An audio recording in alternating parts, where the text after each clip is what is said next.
আজকে চলে গেলাম আমরা একবার হায়দারপুর ভগবান শ্যামসুন্দর রান্নাঘরে। আজকের আমাদের জনরাস্তার মুখে যে শ্যামসুন্দরের দোকান প্রসাদময়, সেখানে থাকছে 12টা থেকে শুরু হচ্ছে। চিলি পনির থাকছে হাফ প্লেট 50 টাকা, এই যে হাফ প্লেট 50 টাকা, 6 থেকে 7 পিস থাকবে, হাফ প্লেট 50 টাকা। আর বিরিয়ানি থাকছে, চলে যাবে এই যে বিরিয়ানি থাকছে।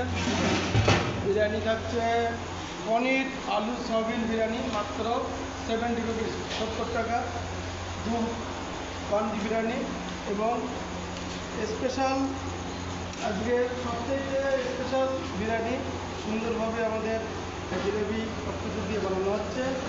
এবং আরেকটাও বিরিয়ানি চলছে বানানোর দিকে।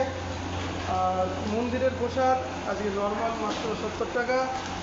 কুমড়ো আলু সজনে ডাঁটা দিয়ে সুন্দর করে সবজি, সয়াবিন ডাল, আর কী বলে চাটনি পায়েস মাত্র 70 টাকা। সকলকে বলবো আপনারা আসুন, 70 টাকায় বিরিয়ানি পান, তার সঙ্গে সালাড, লেবু থাকছে। সুন্দরভাবে আপনারা প্রসাদ গ্রহণ করুন। বাড়িতে রান্নার কোনো প্রয়োজন নেই, নিরামিষ বিরিয়ানি ভগবানের প্রসাদ আপনারা সকলে গ্রহণ করুন আর সকলের জীবন ধন্য করুন। হরে কৃষ্ণ।